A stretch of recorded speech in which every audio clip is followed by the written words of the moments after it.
Dear friends, എല്ലാവർക്കും PSC പ്രസത്തിലേക്ക് സ്വാഗതം. അപ്പോൾ ഇന്ന് നമ്മൾ 10ാം ക്ലാസ്സിലെ SCERT ന്യൂ സിലബസ് പ്രകാരമുള്ള ജോഗ്രഫിയിലെ 5ാമത്തെ ചാപ്റ്ററാണ്. ഫസ്റ്റ് പാർട്ടിലെ അവസാനത്തെ ചാപ്റ്ററാണ് കേട്ടോ ഇത്. അപ്പോൾ 5ാമത്തെ ചാപ്റ്ററിൻ്റെ പേര് പണവും സമ്പദ് വ്യവസ്ഥയും എന്നതാണ്. അപ്പോൾ നമ്മൾ പണവും സമ്പദ് വ്യവസ്ഥയും എന്ന് പറയുന്ന ചാപ്റ്ററാണ് ഇന്ന് പഠിക്കാൻ പോകുന്നത്. അപ്പോൾ നമ്മുടെ ചാനൽ ആദ്യമായിട്ട് കാണുന്നവർ ആരെങ്കിലും ഉണ്ടെങ്കിൽ ഒന്ന് സബ്സ്ക്രൈബ് ചെയ്ത് കാണുക. അതുപോലെ തന്നെ തൊട്ടടുത്തുള്ള ബെൽ ബട്ടൺ കൂടി എനേബിൾ ചെയ്താൽ നമ്മളിടുന്ന വീഡിയോസ് അപ്പോൾ തന്നെ നോട്ടിഫിക്കേഷനായിട്ട് നിങ്ങൾക്ക് ലഭിക്കുന്നതായിരിക്കും.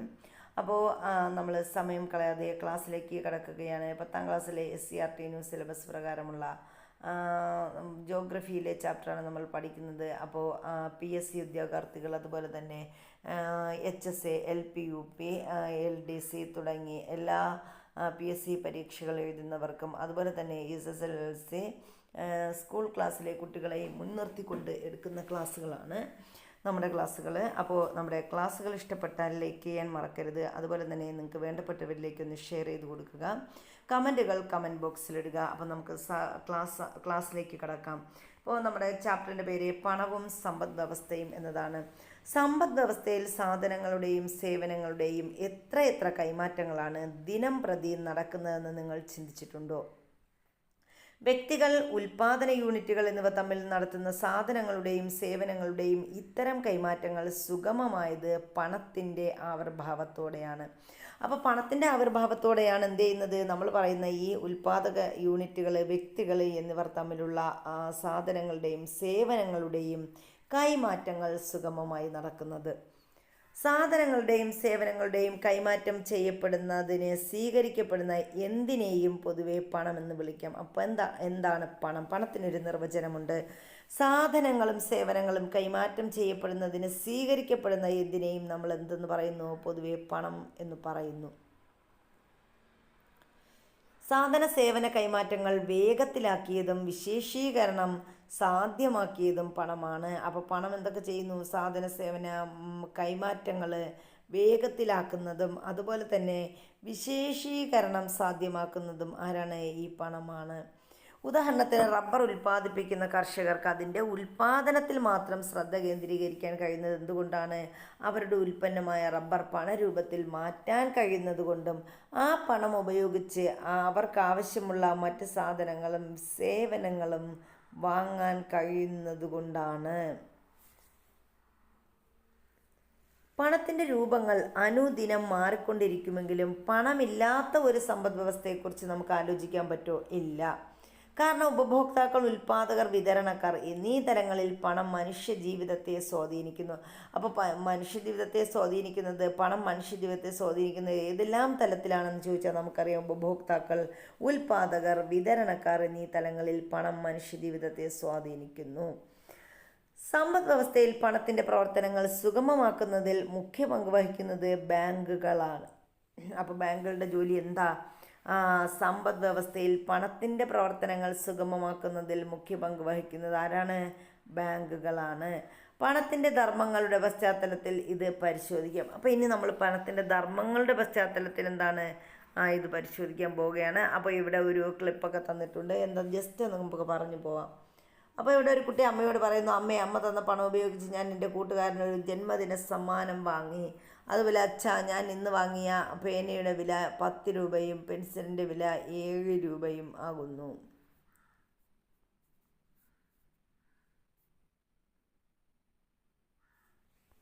ഇനി നുമിയുടെ അച്ഛൻ സ്ഥലം വിറ്റുകിട്ടിയ പണം അവളുടെ ഉപരിപഠനത്തിനായി ബാങ്കിൽ നിക്ഷേപിച്ചിരിക്കുകയാണ്. മാർക്കറ്റിൽ കൊടുത്ത നെല്ലിൻ്റെ പണം അടുത്ത ആഴ്ച തരാമെന്ന് കച്ചവടക്കാരൻ പറഞ്ഞു. അപ്പോൾ ഇത് ഓരോ കാര്യങ്ങളും എന്താണെന്ന് നമുക്ക് നോക്കാം. അപ്പോൾ ഈ ചിത്രത്തിൽ പറയുന്നത് പണം ഉപയോഗിച്ച് സാധനങ്ങൾ വാങ്ങി എന്നതാണ്. അതുപോലെ എല്ലാ ചിത്രങ്ങളും പണം ചെയ്യുന്ന വിവിധ പ്രവർത്തനങ്ങളാണ് എന്ത് ചെയ്യുന്നത്? സൂചിപ്പിക്കുന്നത്. പണം സമ്പദ് വ്യവസ്ഥയിൽ എന്തൊക്കെ ഇടപെടൽ നടത്തുന്നുവെന്നാണ് ചിത്രം വ്യക്തമാക്കുന്നത് എന്നാണ് നമ്മൾ പറഞ്ഞത്. ജനങ്ങൾക്ക് സാധനങ്ങളും സേവനങ്ങളും വാങ്ങുന്നതിനും വിൽക്കുന്നതിനും വിവിധ സാധന സേവനങ്ങളുടെ വില താരതമ്യം ചെയ്യുന്നതിനും സമ്പാദ്യം, ആസ്തി എന്നിവയുടെ മൂല്യം ശേഖരിച്ചു വയ്ക്കുന്നതിനും വായ്പ നൽകുന്നതിനും കടം വാങ്ങുന്നതിനും പണം സഹായിക്കുന്നു. അപ്പോൾ പണത്തിൻ്റെ ധർമ്മങ്ങൾ എന്തൊക്കെയാണ്, പണം എന്തൊക്കെ ചെയ്യുന്നു എന്ന് നമ്മൾ പറഞ്ഞത്. പണം വായ്പ നൽകാൻ സഹായിക്കുന്നു, അതുപോലെ ശേഖരിച്ച് വയ്ക്കാൻ സഹായിക്കുന്നു, കടം വാങ്ങുന്നതിന് സഹായിക്കുന്നു, അതുപോലെ കടം കൊടുക്കുന്നതിന്, ആസ്തി വാങ്ങുന്നതിന് ഒക്കെ എന്തുകൊണ്ട് സാധിക്കുന്നു? ഈ പണം കൊണ്ട് നമുക്ക് സാധിക്കുന്നു. ഇനി പണത്തിൻ്റെ പൊതുവായ ധർമ്മങ്ങൾ എന്തൊക്കെയെന്നാണ് നമ്മൾ പറയുന്നത്. പണത്തിൻ്റെ പൊതുവായ ധർമ്മങ്ങൾ: വിനിമയ ഉപാധി. അപ്പോൾ പണത്തിൻ്റെ പൊതുവായ ധർമ്മങ്ങളിൽ ഒന്നാമത്തേത് വിനിമയ ഉപാധി എന്നതാണ്. സാധനങ്ങളും സേവനങ്ങളും വിറ്റ് പണമാക്കാനും ആ പണം ഉപയോഗിച്ച് ആവശ്യമുള്ള സാധനങ്ങളും സേവനങ്ങളും വാങ്ങുവാനും സാധിക്കും. ഇപ്പോൾ ഉദാഹരണത്തിന് നമ്മൾ അധ്വാനം പ്രദാനം ചെയ്ത് അതിൻ്റെ പ്രതിഫലം പണരൂപത്തിൽ വാങ്ങുവാനും അതുപയോഗിച്ച് സാധനങ്ങളും സേവനങ്ങളും വാങ്ങുവാനും സാധിക്കുന്നു. അപ്പോൾ നമ്മളൊരു ജോലി ചെയ്യുന്നു, ആ ജോലിക്ക് നമുക്ക് കൂലി ലഭിക്കുന്നു, ആ കൂലി ഉപയോഗിച്ച് നമ്മൾ എന്ത് ചെയ്യുന്നു? സാധനങ്ങളും സേവനങ്ങളും വാങ്ങുന്നു. ഇങ്ങനെ സമ്പദ് വ്യവസ്ഥയിൽ എണ്ണമറ്റ ക്രയവിക്രയങ്ങൾ നടത്തുന്നതിന് പണത്തിൻ്റെ പങ്ക് നിർണായകമാണ്. അപ്പോൾ അതുകൊണ്ടാണ് നമ്മൾ എന്തെന്ന് പറയുന്നത്, പണം എന്ന് പറയുന്നത് ഒരു വിനിമയ ഉപാധിയാണ് എന്ന് പറയുന്നത്. രണ്ടാമത്തത് മൂല്യം അളക്കുന്നതിനുള്ള ഉപാധിയാണ് പണം. എല്ലാ വസ്തുക്കളുടെയും മൂല്യം പണരൂപത്തിൽ പ്രകടിപ്പിക്കാൻ സാധ്യമാണ്. ബാർട്ടർ സമ്പ്രദായത്തിൽ ഒരു വസ്തുവിൻ്റെ മൂല്യം മറ്റൊരു വസ്തുവിൻ്റെ മൂല്യവുമായി താരതമ്യം ചെയ്യുക എളുപ്പമായിരുന്നില്ല. പണം രണ്ട് വസ്തുക്കളുടെ മൂല്യങ്ങളുടെ താരതമ്യം എളുപ്പമാക്കി. വസ്തുവിൻ്റെ മൂല്യം എന്നത് ക്രയവിക്രയ പ്രക്രിയയിൽ അതിന് നിശ്ചയിക്കപ്പെട്ട വിലയാണ്. അപ്പോൾ ഒരു മൂല്യം അളക്കുന്നതിനുള്ള ഉപാധിയാണ് എന്തെന്ന് പറയുന്നത്, പണം എന്ന് പറയുന്നത്. അതായത് നമ്മളിപ്പോൾ ബാർട്ടർ സമ്പ്രദായം വരുന്ന സമയത്ത് എന്താണ് ബാർട്ടർ സമ്പ്രദായം എന്ന് പറഞ്ഞാൽ സാധനങ്ങൾക്ക് പകരം സാധനങ്ങൾ കൈമാറ്റം ചെയ്യപ്പെടുന്ന ഒരു സമ്പ്രദായം. അപ്പോൾ അവിടെ ആ ഒരു വസ്തുവിൻ്റെ മൂല്യം മറ്റൊരു വസ്തുവിൻ്റെ മൂല്യവുമായി താരതമ്യം ചെയ്യുക എളുപ്പമായിരുന്നില്ല. ഇപ്പോൾ ചക്ക കൊടുത്ത് മാങ്ങ വാങ്ങി, മാങ്ങ കൊടുത്ത് പശുവിനെ വാങ്ങി, ഇങ്ങനെയൊക്കെ പറയുമ്പം അതിന് ആ വസ്തുവിൻ്റെ മൂല്യം എന്ന് പറയുന്നത് നമുക്ക് പണരൂപത്തിൽ കണക്കാക്കുക എളുപ്പമായിരുന്നില്ല. പണം രണ്ട് വസ്തുക്കളുടെ മൂല്യങ്ങളുടെ താരതമ്യം എളുപ്പമാക്കി. അതുകൊണ്ട് വസ്തുവിൻ്റെ മൂല്യം എന്നത് ക്രയവിക്രയ പ്രക്രിയയിൽ അതിന് നിശ്ചയിക്കപ്പെട്ട വിലയാണ്. അപ്പോൾ പണം എന്ന് പറയുന്നത് മൂല്യം അളക്കുന്നതിനുള്ള ഉപാധിയാണ് എന്ന് നമ്മൾ പറഞ്ഞു. ഇനി വസ്തുക്കളുടെ മൂല്യം പണരൂപത്തിൽ അളക്കുന്നത് പോലെ പണത്തിൻ്റെ മൂല്യം മറ്റ് വസ്തുക്കളുടെ രൂപത്തിലും പ്രകടിപ്പിക്കാവുന്നതാണ്. അപ്പോൾ വസ്തുക്കളുടെ മൂല്യം നമ്മൾ പണരൂപത്തിൽ അളക്കുന്നു, അതുപോലെ എന്ത് ചെയ്യുന്നു, പണത്തിൻ്റെ മൂല്യം മറ്റ് വസ്തുക്കളുടെ രൂപത്തിലും പ്രകടമാവും. ഇപ്പം നമ്മൾ സ്വർണം വെച്ചിട്ട് പണത്തിൻ്റെ മൂല്യം അളക്കുന്ന അതേപോലെ. അപ്പോൾ പണത്തിൻ്റെ എന്നത് അതിൻ്റെ വാങ്ങൽ ശേഷിയാണ്. പണത്തിൻ്റെ മൂല്യം എന്ന് പറഞ്ഞാൽ എന്താണ്? വാങ്ങൽ ശേഷിയാണ് പണത്തിൻ്റെ മൂല്യം എന്ന് പറയുന്നത്. ഇപ്പോൾ 2 രൂപ അല്ലെങ്കിൽ 10 രൂപ ഉപയോഗിച്ച് വാങ്ങാൻ കഴിയുന്ന സാധനം, ആ പണത്തിൻ്റെ ശേഷി, ആ 10 രൂപയുടെ മൂല്യം എന്ന് പറഞ്ഞാൽ അതിന് തക്കതായിട്ട് നമുക്ക് വാങ്ങാൻ കഴിയുന്നൊരു സാധനം എന്നാണ്. സാധനങ്ങളുടെ വില വർദ്ധിക്കുമ്പോൾ പണത്തിൻ്റെ വാങ്ങൽ ശേഷി കുറയും. അപ്പോൾ സാധനങ്ങളുടെ വില വർദ്ധിച്ചാൽ എന്താണ്? പണത്തിൻ്റെ വാങ്ങൽ ശേഷി കുറയുകയും സാധനങ്ങളുടെ വില കുറയുമ്പോൾ പണത്തിൻ്റെ വാങ്ങൽ ശേഷി എന്ത് ചെയ്യുകയും ചെയ്യും? കൂടുകയും ചെയ്യും. അപ്പം നമ്മൾ സ്വാഭാവികമായിട്ട് ഒരു വസ്തുവിന് വില കൂടിയാൽ എന്ത് ചെയ്യും? അത് കുറയ്ക്കും. എന്നാൽ ഒരു സാധനത്തിൻ്റെ വില കുറവാണ് എന്ന് കണ്ടാൽ എന്ത് ചെയ്യും? ആ സാധനം കൂടുതലായിട്ട് വാങ്ങും. അപ്പോൾ പണത്തിൻ്റെ ശേഷി എന്ന് പറയുന്നത് അത് വാങ്ങൽ ശേഷി വില കുറയുമ്പോൾ കൂടുന്നു, വില കൂടുമ്പോൾ കുറയുന്നു. പണത്തിൻ്റെ ക്രയശേഷിയിൽ ഉണ്ടാകുന്ന മാറ്റം അനുഭവപ്പെടുന്നത് സമ്പദ് വ്യവസ്ഥയിൽ പണപ്പെരുപ്പമോ പണച്ചുരുക്കമോ ഉണ്ടാകുമ്പോഴാണ്. അപ്പോൾ ഇങ്ങനെയൊരു പണത്തിൻ്റെ ക്രയശേഷിയിൽ ഉണ്ടാകുന്ന മാറ്റം അനുഭവപ്പെടുന്നത് എപ്പോഴാണ്? ഒന്നുകിൽ പണപ്പെരുപ്പം ഉണ്ടാകുമ്പോൾ അല്ലെങ്കിൽ പണച്ചുരുക്കം ഉണ്ടാകുമ്പോഴാണ്. ഇനി പണമെന്ന് പറഞ്ഞാൽ ഒരു മൂല്യശേഖര ഉപാധിയാണ്. പണം എല്ലാവർക്കും സ്വീകാര്യമായ ഒന്നായതോടുകൂടി ഏതൊരു വസ്തുവിൻ്റെയും മൂല്യം പണരൂപത്തിൽ ശേഖരിച്ചു വയ്ക്കാൻ കഴിയുമെന്നായി. ബാർട്ടർ സമ്പ്രദായത്തിൽ ഇത് സാധ്യമായിരുന്നില്ല. ഇതിലൂടെ എളുപ്പത്തിൽ നശിച്ചു പോകുന്ന വസ്തുക്കൾ ഉൾപ്പെടെയുള്ളവയുടെ മൂല്യം പണരൂപത്തിലേക്കോ ആസ്തിയിലേക്കോ മാറ്റി ഭാവിയിൽ പ്രയോജനപ്പെടുത്താൻ സാധിക്കുന്നു. അപ്പോൾ പണം എന്ന് പറയുന്നത് ഒരു മൂല്യശേഖര ഉപാധിയാണ്. ഇനി പണം എന്ന് പറഞ്ഞാൽ ഭാവിയിലുള്ള കൊടുക്കൽ വാങ്ങലുകളുടെ ഉപാധിയാണ്. അപ്പോൾ ഭാവിയിൽ നമുക്ക് എന്തെങ്കിലും കൊടുക്കൽ വാങ്ങലുകൾ ഉണ്ടെങ്കിൽ അതിന് ഉപാധിയാണ്. അപ്പോൾ നമ്മൾ പറഞ്ഞു, ആധുനിക കാലത്ത് പല വ്യാപാരങ്ങളും നടക്കുന്നത് പണമിടപാട് തീർക്കുന്നതിനുള്ള സാവകാശം ലഭിക്കുന്നു എന്നതുകൊണ്ടാണ്. അപ്പം നമുക്കറിയാം ആധുനിക കാലത്ത് ഈ കാലഘട്ടത്തിലെ പല വ്യാപാരങ്ങളും നടക്കുന്നത് എന്താണ്? പണമിടപാട് തീർക്കുന്നതിനുള്ള സാവകാശം നമുക്ക് ലഭിക്കും. നിലവിലെ സാധന സേവന കൈമാറ്റങ്ങളുടെ പണമിടപാടുകൾ പിന്നീട് തീർക്കാം. എന്നത് പൊതുവെ ഉപഭോക്താക്കളും വിൽപ്പനക്കാരും അംഗീകരിക്കാറുണ്ട്. വായ്പ കൊടുക്കുന്നതിൻ്റെയും വായ്പ വാങ്ങുന്നതിൻ്റെയും മൂല്യം പണത്തിൽ അളക്കുന്നത് സാധ്യമാണ്. ഇത് ഹ്രസ്വകാല ദീർഘകാല വ്യാപാര ഇടപാടുകൾക്ക് ഏറെ സഹായകമാണ്. അപ്പോൾ ഭാവിയിലുള്ള കൊടുക്കൽ വാങ്ങലുകളുടെ ഉപാധിയാണ് പണമെന്ന് നമുക്ക് പറയാൻ കഴിയും. അതായത് നമുക്കറിയാമല്ലോ, ഭാവിയിലുള്ള കൊടുക്കൽ വാങ്ങൽ, ഇപ്പോൾ വായ്പ നമ്മൾ എടുക്കുന്നു, അത് നമ്മൾ വായ്പ പൈസ അപ്പോൾ മേടിക്കുന്നു, പിന്നെ ഭാവിയിൽ നമ്മൾ അടച്ചു തീർത്തോളാം എന്നൊരു രീതിയിലല്ലേ നമ്മൾ. അപ്പോൾ അതുകൊണ്ടാണ് ഭാവിയിലുള്ള കൊടുക്കൽ വാങ്ങലുകളുടെ ഉപാധിയാണ് പണം എന്ന് പറയുന്നത്. ഇനി നമ്മൾ പണത്തിൻ്റെ സവിശേഷതകൾ എന്തൊക്കെയാണെന്നാണ് പറയുന്നത്. പൊതുവെ അംഗീകരിക്കപ്പെടുക, സ്വീകരിക്കപ്പെടുക എന്നതാണ് പണത്തിൻ്റെ ഒരു പ്രധാന സവിശേഷത. അപ്പോൾ പൊതുവെ അംഗീകരിക്കപ്പെടുക, സ്വീകരിക്കപ്പെടുക എന്നതാണ് പ്രധാനപ്പെട്ട പണത്തിൻ്റെ സവിശേഷത എന്ന് പറയുന്നത്. സവിശേഷതകളാണ് പണത്തിനുണ്ടാകേണ്ടത്. മറ്റെന്തെല്ലാം സവിശേഷതകളാണ് പണത്തിനുണ്ടാകേണ്ടത് ചർച്ച ചെയ്ത് ലിസ്റ്റ് പൂർത്തിയാക്കാൻ പറഞ്ഞിട്ടുണ്ട്. അപ്പോൾ ഇവിടെ പ്രധാനപ്പെട്ട മറ്റു കാര്യങ്ങൾ പറഞ്ഞിരിക്കുന്നത്, പൊതുവെ സ്വീകാര്യമായത്. പണം എന്ന് പറയുന്നത് എല്ലാവർക്കും സ്വീകാര്യമായതാണ് അല്ലേ? ആരും പണം കിട്ടിക്കഴിഞ്ഞാൽ ആരും നിഷേധിക്കത്തില്ല. അപ്പോൾ എല്ലാവർക്കും പൊതുവെ സ്വീകാര്യമായ ഒന്നാണ് പണം. ഇനി ഈട് നൽകുന്നത്, പണത്തിന് വെച്ചിട്ട് നമുക്ക് ഈട് നൽകാൻ കഴിയും. അപ്പോൾ ഈട് നൽകുന്ന ഒന്ന്, വായ്പ നൽകുന്ന ഒന്നാണ് പണം എന്ന് പറയാം. അതുപോലെ തന്നെ പണത്തിന് ഭാവിയിലേക്കുള്ള കരുതൽ ധനമാണ് പണമെന്ന് പറയാം. അപ്പോൾ പണം ഉപയോഗിച്ച് നമുക്ക് ഭാവിയിലേക്കുള്ള കരുതൽ ധനങ്ങൾ വാങ്ങാൻ സാധിക്കും. അതുപോലെ നമ്മളുടെ നിത്യജീവിതത്തിന് ഒക്കെ സഹായിക്കുന്ന ഒരു ഘടകമാണ് പണം എന്ന് പറയുന്നത്. ഇനി പണത്തിൻ്റെ വിവിധ ധർമ്മങ്ങളെക്കുറിച്ചാണ് നമ്മൾ പറയുന്നത്. പണം സമ്പദ് വ്യവസ്ഥയിൽ പ്രവർത്തിക്കുന്നത് എങ്ങനെ? പണം സമ്പദ് വ്യവസ്ഥയിൽ പ്രവർത്തിക്കുന്നത് എങ്ങനെയെന്നാണ് നോക്കുന്നത്. സമ്പദ് വ്യവസ്ഥയെ ചലിപ്പിക്കുന്നതും അതിൻ്റെ പ്രവർത്തനങ്ങളെ വേഗത്തിലാക്കുന്നതും പണമാണ്. അപ്പോൾ പണം കൊണ്ട് നമുക്ക് എന്തൊക്കെ ചെയ്യാം? ഒരു സമ്പദ് വ്യവസ്ഥയെ ചലിപ്പിക്കുന്നത്, അതിൻ്റെ പ്രവർത്തനത്തെ വേഗത്തിലാക്കുന്നതും ഒക്കെ ഈ പണമാണ്.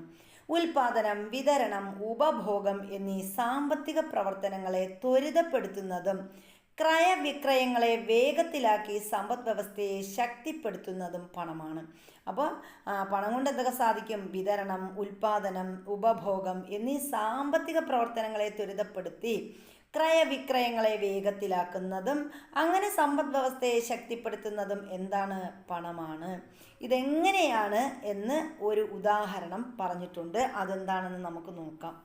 പ്രാഥമിക മേഖലയിലെ ഒരു സാമ്പത്തിക പ്രവർത്തനമാണല്ലോ നെല്ലുൽപാദനം. അപ്പം നമുക്കറിയാം, കൃഷി പ്രാഥമിക മേഖലയിലെ സാമ്പത്തിക പ്രവർത്തനം. അതായത് പ്രാഥമിക മേഖല എന്ന് പറഞ്ഞാൽ കൃഷി ഉൾപ്പെടുന്ന മേഖല.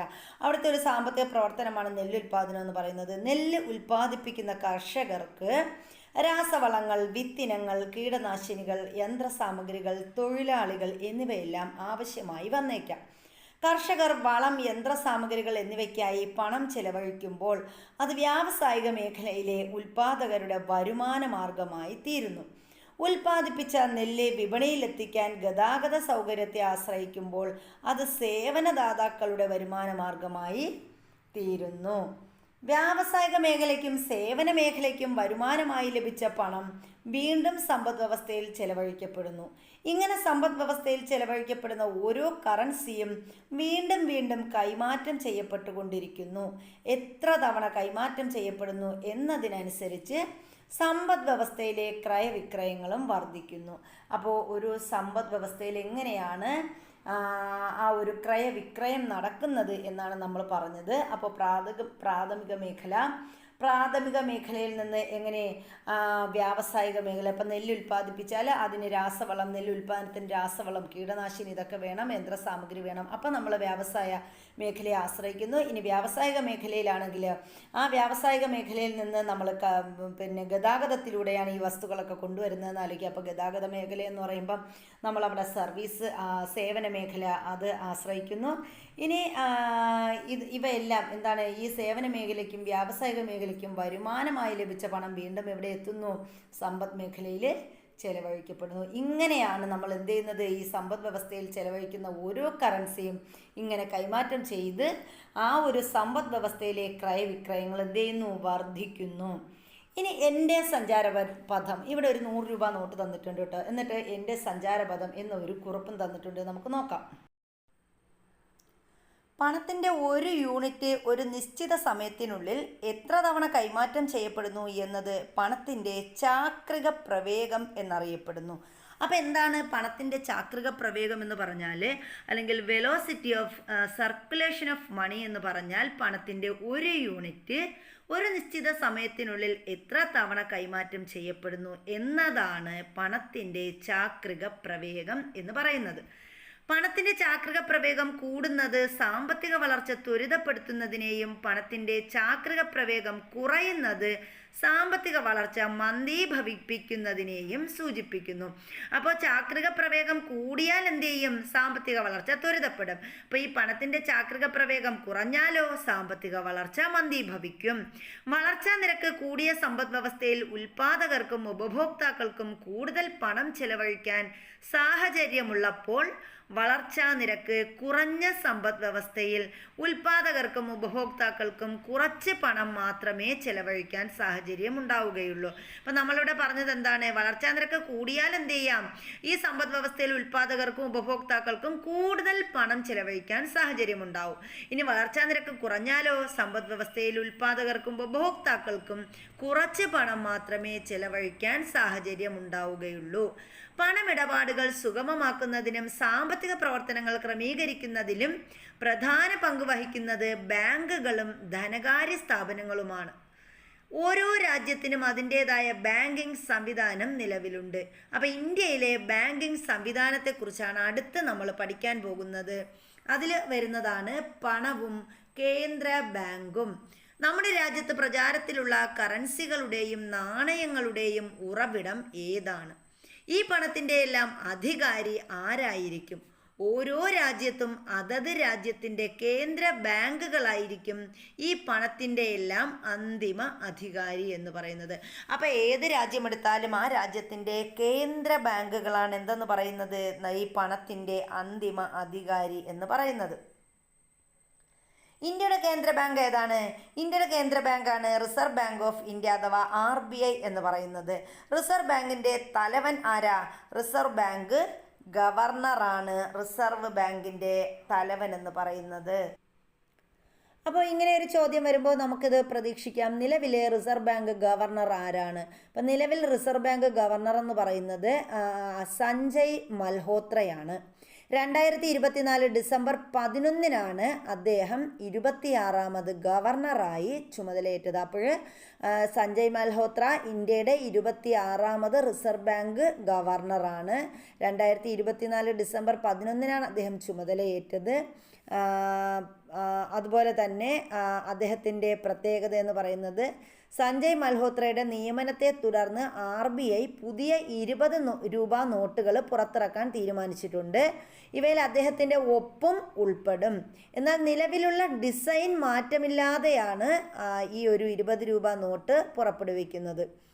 ഇനി അദ്ദേഹത്തിന് മുൻപുള്ള ഗവർണർ ആരായിരുന്നു? നമ്മുടെ സഞ്ജയ് മൽഹോത്രയ്ക്ക് മുമ്പുള്ള ഗവർണറാണ് ശക്തികാന്ത ദാസ്. അദ്ദേഹം 2018 ഡിസംബർ 12 ചുമതലയേറ്റു. 2024 ഡിസംബർ 10 അദ്ദേഹത്തിൻ്റെ കാലാവധി അവസാനിച്ചു. അപ്പോൾ ഇത് ഒരു അഡീഷണൽ ഫാക്റ്റാണ്, ഒന്ന് എഴുതി സൂക്ഷിച്ചു. 1934 reserve bank of India act പ്രകാരം 1935 ഏപ്രിൽ 1 കൊൽക്കത്തയിൽ സ്ഥാപിതമായ റിസർവ് ബാങ്കിൻ്റെ ആസ്ഥാനം 1937 മുംബൈയിലേക്ക് മാറ്റി. അപ്പോൾ 1934 reserve bank of India act പ്രകാരം എന്ത് ചെയ്തു? 1935 ഏപ്രിൽ 1 ഇത് കൊൽക്കത്ത ആസ്ഥാനമായി പ്രവർത്തനം ആരംഭിച്ചു. ഇനി ഇതിൻ്റെ ആസ്ഥാനം കൊൽക്കത്തയിൽ നിന്ന് മുംബൈയിലേക്ക് മാറ്റി എന്ന 1937 അത് സംഭവിച്ചത്. ഇനി RBI ദേശസാൽക്കരിച്ചിട്ടുണ്ട്, അത് 1949. സമ്പദ് വ്യവസ്ഥയിലെ ബാങ്കുകൾ, ബാങ്കേതര ധനകാര്യ സ്ഥാപനങ്ങൾ എന്നിവയുടെ പ്രവർത്തനം നിയന്ത്രിക്കുന്നതും ഏകോപിപ്പിക്കുന്നതും കേന്ദ്ര ബാങ്കാണ്. നമുക്ക് റിസർവ് ബാങ്കിൻ്റെ ധർമ്മങ്ങൾ എന്തൊക്കെയെന്നാണ് അടുത്ത് പഠിക്കാനുള്ളത്. അപ്പം നോക്കാം റിസർവ് ബാങ്കിൻ്റെ ധർമ്മങ്ങൾ എന്തെല്ലാം. അതിലൊന്നാമത്തത് കറൻസി അച്ചടിച്ചിറക്കുന്നത്. അപ്പോൾ കറൻസി അച്ചടിച്ചിറക്കുന്നത് ആരാണ്? നമ്മുടെ റിസർവ് ബാങ്ക് ഓഫ് ഇന്ത്യയാണ്. 1934 reserve bank of India act പ്രകാരം നാണയങ്ങളും 1 രൂപ നോട്ടും ഒഴികെയുള്ള എല്ലാ കറൻസികളും അച്ചടിച്ചിറക്കാൻ അധികാരമുള്ളതാർക്കാ? റിസർവ് ബാങ്ക് ഓഫ് ഇന്ത്യക്കാണ്. അപ്പോൾ 1 രൂപയും നമ്മുടെ ആ ബാക്കി അനുബന്ധ നാണയങ്ങളും അടിച്ചിറക്കുന്നത് ആരാണെന്ന് നമ്മൾ ചോദിച്ചാൽ അത് ധനകാര്യ മന്ത്രാലയമാണ്. ഇന്ത്യ ഗവൺമെൻറ്റിൻ്റെ ധനകാര്യ മന്ത്രാലയമാണ് ഈ നാണയങ്ങളും 1 രൂപ നോട്ട് എന്നിവയൊക്കെ അടിച്ചിറക്കുന്നത്.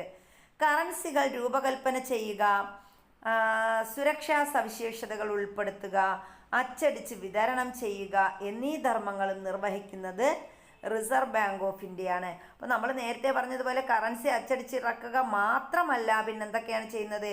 കറൻസികൾ രൂപകൽപ്പന ചെയ്യുക, ഇങ്ങനെ വേണം, അല്ലെങ്കിൽ ഓരോ രൂപകൽപ്പനയുണ്ടല്ലോ അങ്ങനെ ചെയ്യുക. സുരക്ഷാ സവിശേഷതകൾ ഉൾപ്പെടുത്തുക, ഇങ്ങനെ അടിച്ചിറക്കുന്ന കറൻസികൾ ചുമ്മാ അങ്ങ് കളയാനൊന്നും പറ്റത്തില്ല, അതിന് ചില സുരക്ഷാ സവിശേഷതകളൊക്കെ ഉണ്ട്. ഇനി അച്ചടിച്ച് വിതരണം ചെയ്യുക, ഈ അച്ചടിക്കുന്ന പണമൊക്കെ വിതരണം ചെയ്യുക, ഈ ധർമ്മങ്ങളൊക്കെ നിർവഹിക്കുന്നത് ആരാ? റിസർവ് ബാങ്ക് ഓഫ് ഇന്ത്യയാണ്. ഇന്ത്യ ഗവൺമെൻറ്റിൻ്റെ ഉടമസ്ഥതയിലുള്ള നാസിക്, മഹാരാഷ്ട്രയിലെ നാസിക്, അതുപോലെ ദേവാസ് എന്ന് പറയുന്ന സ്ഥലം, ഈ ദേവാസ് എന്ന് പറയുന്നത് മധ്യപ്രദേശിലാണ്. അപ്പോൾ മധ്യപ്രദേശിലെ ദേവാസ് എന്നിവിടങ്ങളിലെ പ്രസ്സുകളിലും ഭാരതീയ റിസർവ് ബാങ്കിൻ്റെ ഉടമസ്ഥതയിലുള്ള ഭാരതീയ reserve bank note Mudran ലിമിറ്റഡിൻ്റെ Mysore, അതുപോലെ സാൽബോണി എന്നിവിടങ്ങളിലുമുള്ള പ്രസ്സുകളിലാണ് കറൻസി നോട്ടുകൾ അച്ചടിക്കുന്നത്. അപ്പോൾ കറൻസി നോട്ടുകൾ അച്ചടിക്കുന്നത് എവിടെയൊക്കെയാണെന്ന് നമ്മൾ പറഞ്ഞല്ലോ. ഭാരതീയ റിസർവ് ബാങ്കിൻ്റെ നോട്ട് മുദ്രൺ ലിമിറ്റഡിൻ്റെ മൈസൂർ, കർണാടകയിലെ മൈസൂറിൽ, അതുപോലെ പശ്ചിമ ബംഗാളിലെ സാൽബോണി എന്നിവിടങ്ങളിലുള്ള പ്രസ്സുകളിലാണ് കറൻസി നോട്ടുകൾ അച്ചടിക്കുന്നത്. നാണയങ്ങൾ നിർമ്മിക്കുന്നത് ഇന്ത്യ ഗവൺമെൻറ് ഉടമസ്ഥതയിലുള്ള മുംബൈ, ഹൈദരാബാദ്, കൊൽക്കത്ത, നോയിഡ എന്നിവിടങ്ങളിലെ മിൻറ്റുകളിലാണ്. ഒരിക്കൽ പ്രചാരത്തിലുള്ള കറൻസികൾ ഗവൺമെൻറ് നിർദ്ദേശം കണക്കിലെടുത്ത് റിസർവ് ബാങ്ക് ഓഫ് ഇന്ത്യക്ക് പിൻവലിക്കാം. ഇതിന് പറയുന്ന പേരാണ് ഡിമോണിറ്റൈസേഷൻ എന്നാണ് പറയുന്നത്. അപ്പോൾ എന്താണ് ഡിമോണിറ്റൈസേഷൻ എന്ന് ചോദിച്ചാൽ, ഒരിക്കൽ പ്രചാരത്തിലുള്ള കറൻസികൾ ഗവൺമെൻറ് നിർദ്ദേശപ്രകാരം റിസർവ് ബാങ്ക് എന്ത് ചെയ്യുന്നു? പിൻവലിക്കുന്നു. ഇതിനെയാണ് ഡിമോണിറ്റൈസേഷൻ എന്ന് പറയുന്നത്. ഇനി എന്താണ് ഡിമോണിറ്റൈസേഷൻ എന്നാണ് നമ്മൾ നോക്കാൻ പോകുന്നത്. 2016 നവംബർ 8 ഇന്ത്യയിൽ അടുത്ത കാലത്തായി ഡിമോണിറ്റൈസേഷൻ നടപ്പിലാക്കിയത്. അപ്പോൾ ഡിമോണിറ്റൈസേഷൻ ഇന്ത്യയിൽ നടപ്പിലാക്കി ഈ അടുത്ത കാലത്തായി നടപ്പിലാക്കിയത് എന്നാണ്? 2016 നവംബർ 8. അഴിമതി, കള്ളപ്പണം, ഭീകരവാദം, വ്യാജ കറൻസികൾ എന്നിവ തടയുകയായിരുന്നു ഉദ്ദേശം. അപ്പോൾ ഡിമോണിറ്റൈസേഷൻ എന്ന് പറഞ്ഞാൽ അതിൻ്റെ ലക്ഷ്യം എന്താണ്? അതിൻ്റെ ഉദ്ദേശം എന്ന് പറയുന്നത് അഴിമതിയും കള്ളപ്പണവും ഭീകരവാദം, വ്യാജ കറൻസികൾ ഇതൊക്കെ തടയുക എന്ന ലക്ഷ്യത്തോടെയാണ് ഇന്ത്യയിൽ 2016 നവംബർ 8 ഡിമോണിറ്റൈസേഷൻ നിലവിൽ വന്നത്. അന്ന് വരെ നിലവിലുണ്ടായിരുന്ന 500 രൂപ, 1000 രൂപ എന്നീ കറൻസി നോട്ടുകൾ ലീഗൽ ടെൻഡർ അല്ല എന്ന് പ്രഖ്യാപിച്ചു. അപ്പോൾ അന്ന് വരെ ഉണ്ടായിരുന്ന 500 രൂപയും 1000 രൂപ നോട്ടുകളൊക്കെ എന്ത് ചെയ്തു? ലീഗൽ ടെൻഡർ അല്ല എന്ന് പ്രഖ്യാപിച്ചുകൊണ്ടാണ് ഈ ഒരു ഡിമോണിറ്റൈസേഷൻ നിലവിൽ വരുന്നത്. 500 രൂപയുടെയും 2000 രൂപയുടെയും പുതിയ കറൻസികൾ അടിച്ചിറക്കി പൊതുജനങ്ങൾക്ക് ഡിക്ലറേഷൻ ഇല്ലാതെ 2016 ഡിസംബർ 31 വരെ പഴയ കറൻസി നോട്ടുകൾ ബാങ്കുകളിലും ഡിക്ലറേഷനോട് കൂടി 2017 മാർച്ച് 31 വരെ RBIയിലും നിക്ഷേപിക്കാൻ അവസരമുണ്ടായിരുന്നു. അപ്പോൾ ഡിമോണിറ്റൈസേഷൻ എന്താണെന്ന് മനസ്സിലായല്ലോ. അപ്പോൾ അതൊന്ന് ആ ഡേറ്റുകളൊന്ന് ഓർത്ത് വയ്ക്കുക. 2016 ഡിസംബർ 31 വരെ പഴയ കറൻസി നോട്ടുകൾ ബാങ്കുകളിൽ കൊടുക്കാം. അതിന് ഡിക്ലറേഷൻ ഇല്ലാതെ പൊതുജനങ്ങൾക്ക് കൊണ്ടുവന്ന് കൊടുക്കാമായിരുന്നു. ഇനി ഡിക്ലറേഷനോട് കൂടി കൊടുക്കുന്നത് എന്നാണ്? 2017 മാർച്ച് 31 വരെ അത് RBIയിലാണ് നിക്ഷേപിക്കാൻ അവസരമുണ്ടായിരുന്നത്. 1 രൂപ നോട്ടും നാണയങ്ങളും അച്ചടിക്കുന്നത് ആര്? 1835 മുമ്പ് ഇന്ത്യയിൽ രൂപയും നാണയങ്ങളും പണത്തിൻ്റെ മറ്റ് രൂപങ്ങളും ഉപയോഗിക്കപ്പെട്ടിരുന്നു. 1 രൂപ നോട്ടും നാണയങ്ങളും ഇന്ത്യ ഗവൺമെൻറ് അച്ചടിച്ചിറക്കുന്നതിന് ചരിത്രപരമായ കാരണങ്ങളുണ്ട്. 1835 ചരിത്ര കൺവെൻഷനാണ് ബ്രിട്ടീഷ് ഇന്ത്യയിൽ ഈസ്റ്റ് ഇന്ത്യ കമ്പനിക്ക് 1835 പേപ്പർ കറൻസി ആക്ട് പ്രകാരം പേപ്പർ കറൻസി അച്ചടിക്കാൻ അനുമതി നൽകിയത്. വ്യാപാരം, വാണിജ്യം എന്നിവ സുഗമമാക്കുകയായിരുന്നു ഉദ്ദേശം. 1906 കോയിനേജ് ആക്ട്. അപ്പോൾ കോയിനേജ് ആക്ട് നിലവിൽ വരുന്നത് 1906 എന്ന് ഓർത്തു വയ്ക്കുക. 2011 കോയിനേജ് ആക്ട് എന്നിവ നാണയങ്ങൾ അച്ചടിച്ചിറക്കാനുള്ള അധികാരം കേന്ദ്ര ഗവൺമെൻറ്റിന് നൽകിയിരിക്കുന്നു. അപ്പോൾ കേന്ദ്ര ഗവൺമെൻറ്റിന് നാണയങ്ങൾ അച്ചടിച്ചിറക്കാനുള്ള അധികാരം നൽകിയ ആക്ടുകൾ ഏതൊക്കെയെന്ന് ചോദിച്ചാൽ 1906 കോയിനേജ് ആക്ടും 2011 കോയിനേജ് ആക്ട് പ്രകാരമാണ് കേന്ദ്ര ഗവൺമെൻറ് എന്ത് ചെയ്യുന്നത്, നാണയങ്ങൾ അടിച്ചിറക്കുന്നത്. ഇന്ത്യ ഗവൺമെൻറ് ഈ അധികാരം നിലനിർത്തുന്നതിനാലാണ് 1 രൂപ നോട്ടും നാണയങ്ങളും അച്ചടിച്ചിറക്കുന്നത്. അപ്പോൾ ഇന്ത്യ ഗവൺമെൻറ് ഈ അധികാരങ്ങൾ ഇപ്പോഴും നിലവിലുണ്ട്. അതുകൊണ്ടാണ് 1 രൂപ നോട്ടും ബാക്കി നാണയങ്ങളും ആരടിച്ചിറക്കുന്നത്, ഇന്ത്യ ഗവൺമെൻറ് അടിച്ചിറക്കുന്നത്.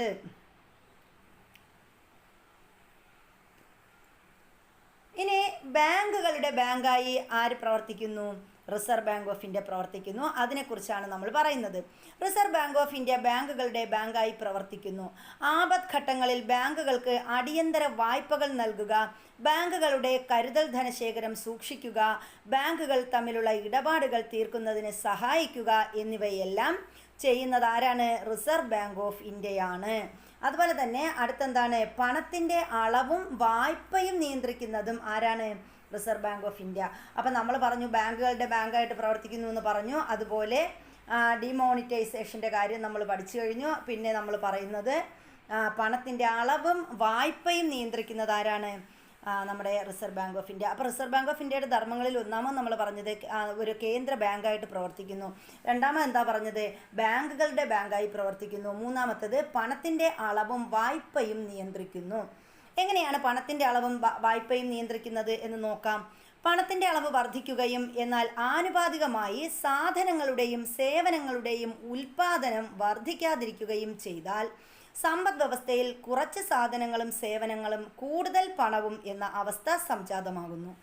ഇത് സാധനങ്ങളുടെയും സേവനങ്ങളുടെയും വില വർധനവിന് കാരണമാകുന്നു. സാധനങ്ങളുടെയും സേവനങ്ങളുടെയും വില നിലവാരം വർദ്ധിക്കുന്നത് പണപ്പെരുപ്പം എന്നറിയപ്പെടുന്നു. അപ്പോൾ എന്താണ് പണപ്പെരുപ്പം എന്ന് പറഞ്ഞാൽ അത് നമുക്ക് നോക്കാം.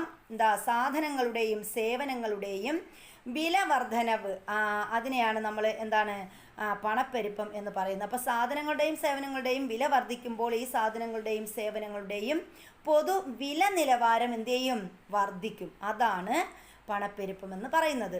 അപ്പോൾ പണത്തിൻ്റെ അളവ് വർദ്ധിച്ചാൽ അതിന് ആനുപാതികമായിട്ട് എന്ത് ചെയ്യണം, സാധനങ്ങളുടെയും സേവനങ്ങളുടെയും ഉൽപ്പാദനം വർദ്ധിക്കണം. പക്ഷേ ഇവിടെ എന്താണ്, വർദ്ധിക്കാതിരുന്നാലാണ് എന്ത് ചെയ്യുന്നത്, സമ്പദ് വ്യവസ്ഥയിലെ കുറച്ച് സാധനങ്ങളും സേവനങ്ങളും കൂടുതൽ പണവും എന്ന അവസ്ഥ സംജാതമാകും. അപ്പം നമ്മുടെ കയ്യിൽ ഒരുപാട് പണമുണ്ട്, നമ്മൾ ഒരു സാധനം വാങ്ങാൻ ചെന്നു. അത് ചെന്നപ്പോൾ വേറെയും പണമുള്ള ആളുകളെല്ലാം ആ ഒരു സാധനത്തിന് കാത്തു നിൽക്കുകയാണ്. അപ്പോൾ 2 സാധനങ്ങളുണ്ട്, 10 പേര് ആ സാധനം വാങ്ങാൻ നിൽക്കുന്നു. അങ്ങനെ വരുമ്പോൾ എന്ത് ചെയ്യും, ആ ഒരു സാധനത്തിന് ആ ഒരു അവസ്ഥ, ആ അവസ്ഥയ്ക്ക് പറയുന്ന പേരാണ് പണപ്പെരുപ്പം. ഇന്ത്യയിൽ പണപ്പെരുപ്പം കണക്കാക്കുന്നത് ഉപഭോക്തൃ വിലസൂചിക അഥവാ കൺസ്യൂമർ പ്രൈസ് ഇൻഡെക്സ്, ഈ ഒരു രീതി അനുസരിച്ചാണ്. അപ്പോൾ പണപ്പെരുപ്പം കണക്കാക്കുന്നത് എങ്ങനെയാണ്, ഉപഭോക്തൃ വിലസൂചിക അല്ലെങ്കിൽ കൺസ്യൂമർ പ്രൈസ് ഇൻഡെക്സ് നോക്കിയിട്ടാണ്. Ministry of statistics and programme ഇംപ്ലിമെൻറ്റേഷന് കീഴിലുള്ള നാഷണൽ സ്റ്റാറ്റിസ്റ്റിക്കൽ ഓഫീസാണ് ഇത് തയ്യാറാക്കുന്നത്. അപ്പോൾ ഇന്ത്യയിൽ കൺസ്യൂമർ പ്രൈസ് ഇൻഡെക്സ് അഥവാ ഉപഭോക്തൃ വില സൂചിക തയ്യാറാക്കുന്നത് ആരാണെന്ന് ചോദിച്ചാൽ നമുക്ക് പറയാം ആരാണ്, നമ്മുടെ നാഷണൽ സ്റ്റാറ്റിസ്റ്റിക്കൽ ഓഫീസാണ് ഇത് തയ്യാറാക്കുന്നത്. നാഷണൽ സ്റ്റാറ്റിസ്റ്റിക്സ് ഓഫീസ് ആരുടെ കീഴിലാണ്, നമ്മുടെ Indian ministry of statistics and programme ഇംപ്ലിമെൻറ്റേഷന് കീഴിലാണ് ഇത് പ്രവർത്തിക്കുന്നത്. അപ്പോൾ ഇവിടെ ministry of statistics and programme ഇംപ്ലിമെൻറ്റേഷൻ്റെ ആ ഒരു ഇത് ചിഹ്നമൊക്കെ ഇവിടെ തന്നിട്ടുണ്ട്. നാഷണൽ സ്റ്റാറ്റിസ്റ്റിക്കൽ ഓഫീസിൻ്റെ ചിഹ്നമാണ് നമ്മൾ ഈ കാണുന്നത്. സമ്പദ് വ്യവസ്ഥയിൽ പണപ്പെരുപ്പം ക്രമാതീതമായി വർദ്ധിച്ചാൽ അത് പണത്തിൻ്റെ ക്രയശേഷി കുറയുന്നതിന് കാരണമാകുകയും സാമ്പത്തിക വളർച്ച, ഉൽപ്പാദനം എന്നിവയെ പ്രതികൂലമായി ബാധിക്കുകയും ചെയ്യുന്നു. അതിനാൽ പണപ്പെരുപ്പം നിയന്ത്രിക്കപ്പെടേണ്ടതാണ്. പണപ്രദാനത്തിൻ്റെ അളവ് കൂടുന്നതാണ് പണപ്പെരുപ്പത്തിന് പ്രധാന കാരണം എന്ന് പറയുന്നത്. അപ്പം നമ്മൾ എന്താ പറഞ്ഞത്, സമ്പദ് വ്യവസ്ഥയിൽ പണപ്പെരുപ്പം ക്രമാതീതമായി വർദ്ധിച്ചാൽ എന്ത് ചെയ്യും, അത് പണത്തിൻ്റെ ക്രയശേഷി കുറയുന്നതിന് കാരണമാകും. അപ്പോൾ സാമ്പത്തിക വളർച്ചയും ഉൽപ്പാദനം എന്നിവയെ ഇത് പ്രതികൂലമായി ബാധിക്കുന്നു. അതിനാൽ പണപ്പെരുപ്പം നിയന്ത്രിക്കേണ്ടത് അത്യാവശ്യമാണ്. ഇനി ഇവിടെ നമുക്ക് ഒരു വില നിലവാര സൂചികയൊക്കെ തന്നിട്ടുണ്ട്. അതായത് ഈ സൂചിക എന്ന് പറയുന്ന ഓഗസ്റ്റ് 2023, സെപ്റ്റംബർ 2023 എന്നീ മാസങ്ങളിലെ പൊതു ഉപഭോക്തൃ വില സൂചികയെ അടിസ്ഥാനമാക്കിയ പണപ്പെരുപ്പം ചുവടെ നൽകിയിരിക്കുന്നു. അപ്പോൾ ആഗസ്റ്റ് 2023 ആ ഒരു വില നിലവാരം, സെപ്റ്റംബർ 2023 വില നിലവാരം ഇവിടെ തന്നിട്ടുണ്ട്. അപ്പോൾ ഇതെങ്ങനെയാണെന്ന് നമ്മൾ നോക്കി അതിൻ്റെ ഇത് നമുക്ക് മനസ്സിലാക്കാം.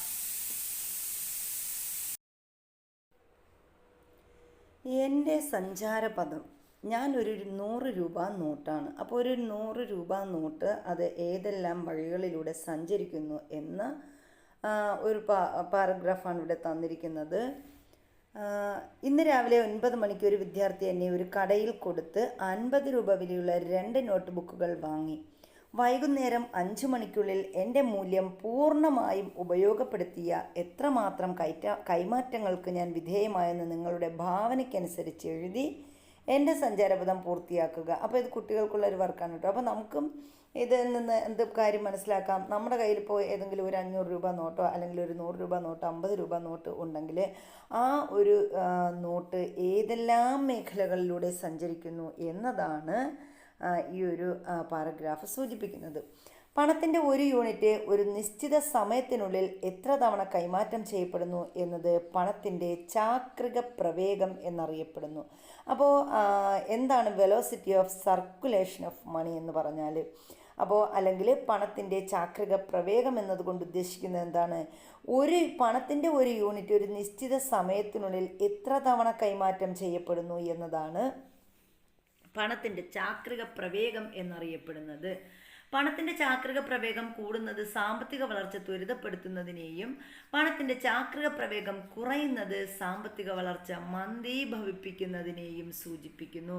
അപ്പോൾ പണത്തിൻ്റെ ചാക്രിക പ്രവേഗം കൂടിയാൽ എന്താണ്? അത് സാമ്പത്തിക വളർച്ച ത്വരിതപ്പെടുത്തുന്നു. ഇനി പണത്തിൻ്റെ ചാക്രിക പ്രവേഗം കുറയുന്നത് സാമ്പത്തിക വളർച്ച മന്ദീഭവിക്കുന്നതിനെയും സാമ്പത്തിക മാന്ദ്യത്തെയും സൂചിപ്പിക്കുന്നു. വളർച്ചാ നിരക്ക് കൂടിയ സമ്പദ് വ്യവസ്ഥയിൽ ഉൽപാദകർക്കും ഉപഭോക്താക്കൾക്കും കൂടുതൽ പണം ചെലവഴിക്കാൻ സാഹചര്യമുള്ളപ്പോൾ വളർച്ചാ നിരക്ക് കുറഞ്ഞ സമ്പദ് വ്യവസ്ഥയിൽ ഉൽപാദകർക്കും ഉപഭോക്താക്കൾക്കും കുറച്ച് പണം മാത്രമേ ചെലവഴിക്കാൻ സാഹചര്യമുണ്ടാവുകയുള്ളൂ. അപ്പോൾ നമ്മളിവിടെ പറഞ്ഞത് വേറൊന്നുമല്ല, വളർച്ചാ നിരക്ക് കൂടിയാൽ എന്ത് ചെയ്യും? സമ്പദ് വ്യവസ്ഥയിൽ ഉൽപാദകർക്കും ഉപഭോക്താക്കൾക്കും കൂടുതൽ പണം ചെലവഴിക്കാം. എന്നാൽ ഉൽപ്പാദന നിരക്ക് കുറയുമ്പോൾ എന്ത് ചെയ്യും? അല്ലെങ്കിൽ വളർച്ചാ നിരക്ക് കുറഞ്ഞാൽ എന്ത് ചെയ്യും? സമ്പദ് വ്യവസ്ഥയിൽ ഉൽപാദകർക്കും ഉപഭോക്താക്കൾക്കും കുറച്ച് പണം മാത്രമേ ചെലവഴിക്കാൻ സാഹചര്യം ഉണ്ടാവുകയുള്ളൂ. പണമിടപാടുകൾ സുഗമമാക്കുന്നതിലും സാമ്പത്തിക പ്രവർത്തനങ്ങൾ ക്രമീകരിക്കുന്നതിലും പ്രധാന പങ്ക് വഹിക്കുന്നത് ബാങ്കുകളും ധനകാര്യ സ്ഥാപനങ്ങളുമാണ്. ഓരോ രാജ്യത്തിനും അതിൻ്റേതായ ബാങ്കിങ് സംവിധാനം നിലവിലുണ്ട്. അപ്പോൾ ഏതൊരു രാജ്യം എടുത്താലും അവിടെ എന്തുണ്ട്? ഒരു ബാങ്കിങ് സംവിധാനം ഉണ്ടായിരിക്കും അല്ലേ? അപ്പോൾ ഇന്ത്യയിലെ ബാങ്കിങ് സംവിധാനത്തെക്കുറിച്ചാണ് നമ്മൾ പറയുന്നത്. അതിൽ പ്രധാനപ്പെട്ടതാണ് നമ്മുടെ പണവും കേന്ദ്ര ബാങ്കും. നമ്മുടെ രാജ്യത്ത് പ്രചാരത്തിലുള്ള കറൻസികളുടെയും നാണയങ്ങളുടെയും ഉറവിടം ഏതാണ്? ഈ പണത്തിൻ്റെ എല്ലാം അധികാരി ആരായിരിക്കും? അപ്പോൾ അത് ഒരു ചോദ്യമാണല്ലേ. അപ്പോൾ നമ്മുടെ രാജ്യത്ത് പ്രചാരത്തിലുള്ള കറൻസികളുടെയും നാണയങ്ങളുടെയും ഉറവിടമാണ് നമുക്കറിയാം. ഈ പണത്തിൻ്റെ എല്ലാം അധികാരി ആരായിരിക്കും എന്നൊക്കെയാണുള്ള ക്വസ്റ്റ്യൻ.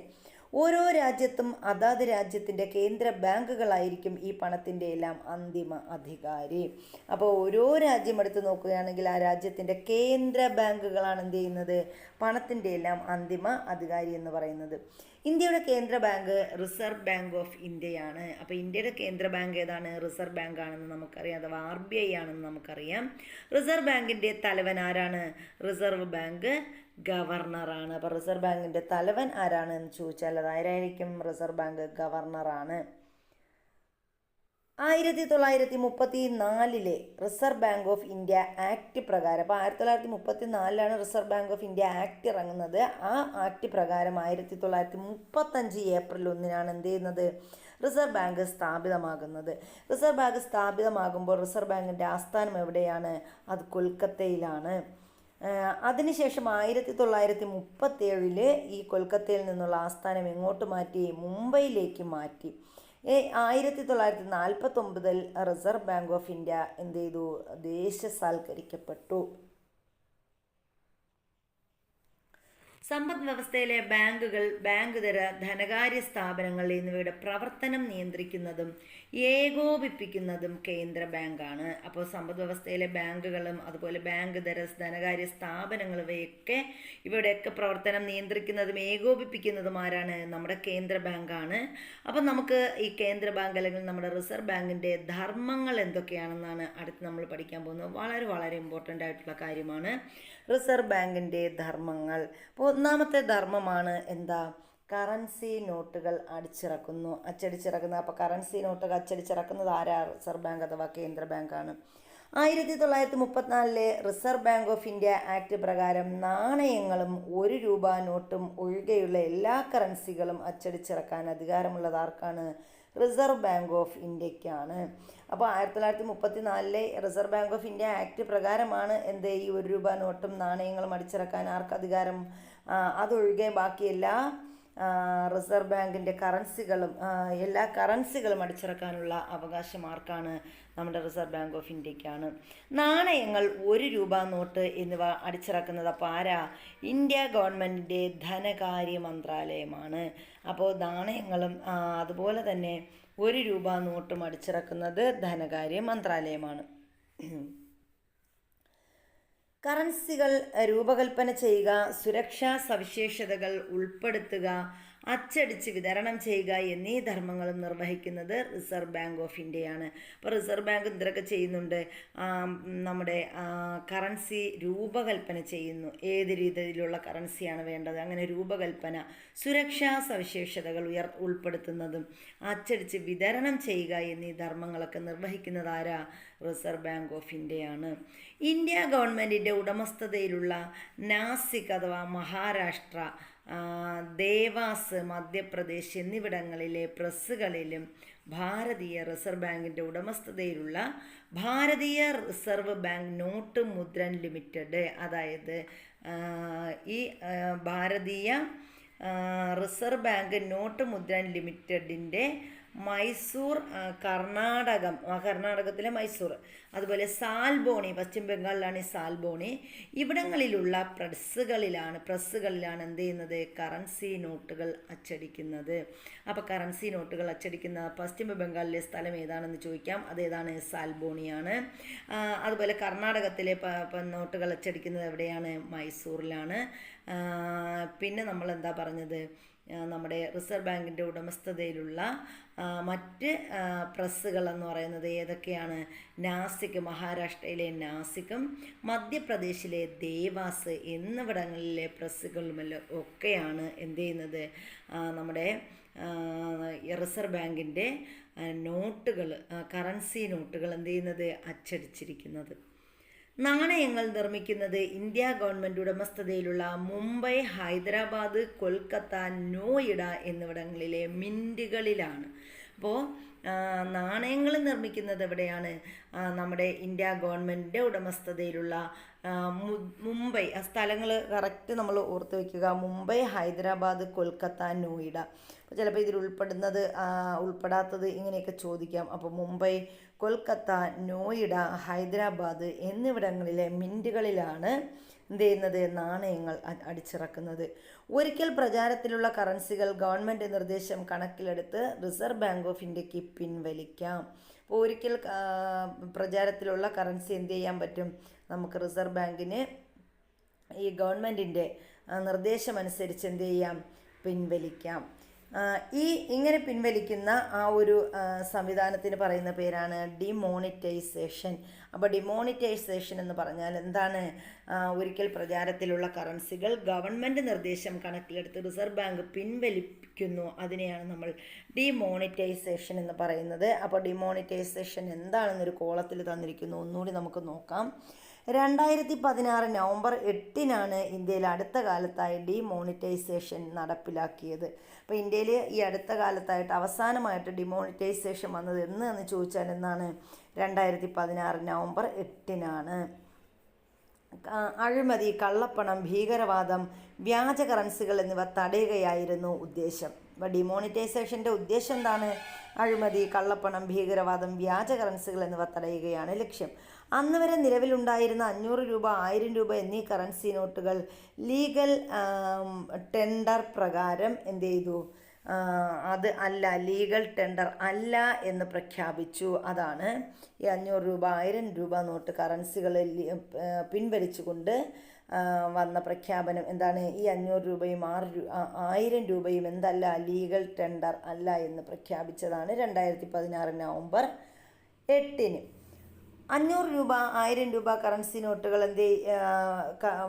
നമ്മുടെ ലീഗൽ ടെൻഡർ അല്ല എന്ന് പ്രഖ്യാപിച്ചു. ഇനി 500 രൂപയുടെയും 2000 രൂപയുടെയും പുതിയ കറൻസി അച്ചടിച്ച് പൊതുജനങ്ങൾക്ക് ഡിക്ലറേഷൻ ഇല്ലാതെ പുതിയ കറൻസി അച്ചടിച്ചു.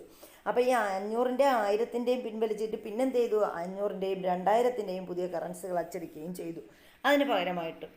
അത് കഴിഞ്ഞിട്ട് പൊതുജനങ്ങൾക്ക് ഡിക്ലറേഷൻ ഇല്ലാതെ 2016 ഡിസംബർ 31 വരെ പഴയ കറൻസി നോട്ടുകൾ ബാങ്കുകളിലും ഡിക്ലറേഷനോടുകൂടി 2017 മാർച്ച് 31 വരെ RBIയിലും നിക്ഷേപിക്കാൻ അവസരമുണ്ടായിരുന്നു. അപ്പോൾ നോട്ട് 2016 നവംബർ 8-ന് പിൻവലിക്കുന്നു. അതിനുശേഷം 500 രൂപയുടെയും 2000 രൂപയുടെയും പുതിയ കറൻസികൾ വരുന്നു. അത് കഴിഞ്ഞ് പൊതുജനങ്ങൾക്ക് ഡിക്ലറേഷൻ ഇല്ലാതെ 2016 ഡിസംബർ 31 വരെയും, ചിലപ്പോൾ എങ്ങനെ ചോദിക്കാൻ, ഡിക്ലറേഷൻ ഇല്ലാതെ പൊതുജനങ്ങൾക്ക് 1000 രൂപയും 500 രൂപയും തിരിച്ചു കൊടുക്കാനുള്ള ഒരു കാലാവധി ഏതുവരെയാണ്?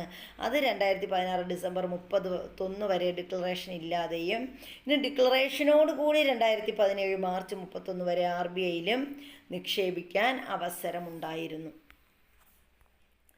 അടുത്ത് നമ്മൾ പറയുന്നത് എന്താണ്? കേന്ദ്ര ബാങ്കിൻ്റെ അല്ലെങ്കിൽ റിസർവ് ബാങ്കിൻ്റെ മറ്റൊരു ധർമ്മമാണ് ബാങ്കുകളുടെ ബാങ്കായി പ്രവർത്തിക്കുന്നു. അപ്പോൾ ബാങ്കുകളുടെ ബാങ്കായിട്ട് എങ്ങനെ പ്രവർത്തിക്കുന്നു എന്ന് നോക്കാം. റിസർവ് ബാങ്ക് ഓഫ് ഇന്ത്യ ബാങ്കുകളുടെ ബാങ്കായി പ്രവർത്തിക്കുന്നു. അപ്പോൾ റിസർവ് ബാങ്ക് ഓഫ് ഇന്ത്യ എന്ന് പറഞ്ഞാൽ എന്താണ്? എല്ലാ ബാങ്കുകളുടെയും ബാങ്കാണ് റിസർവ് ബാങ്ക്. ആപത്ഘട്ടങ്ങളിൽ ബാങ്കുകൾക്ക് അടിയന്തര വായ്പകൾ നൽകുന്നത് ആരാ? റിസർവ് ബാങ്കാണ്. അതുപോലെ ബാങ്കുകളുടെ കരുതൽ ധനശേഖരം സൂക്ഷിക്കുന്നതും ബാങ്കുകൾ തമ്മിലുള്ള ഇടപാടുകൾ തീർക്കുന്നതിന് സഹായിക്കുന്നതും ഇവയെല്ലാം ചെയ്യുന്നത് ആരാ? റിസർവ് ബാങ്ക് ഓഫ് ഇന്ത്യയാണ്.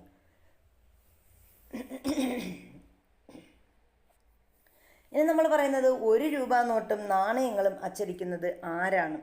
അപ്പോൾ അത് നമുക്കറിയാം, 1835 മുമ്പ് ഇന്ത്യയിൽ രൂപയും നാണയങ്ങളും പണത്തിൻ്റെ മറ്റ് രൂപങ്ങളും ഉപയോഗിക്കപ്പെട്ടിരുന്നു. അപ്പോൾ 1835 അതായത് ബ്രിട്ടീഷുകാർ ഇവിടെ വരുന്ന ആ സമയങ്ങളിൽ എന്താണ്?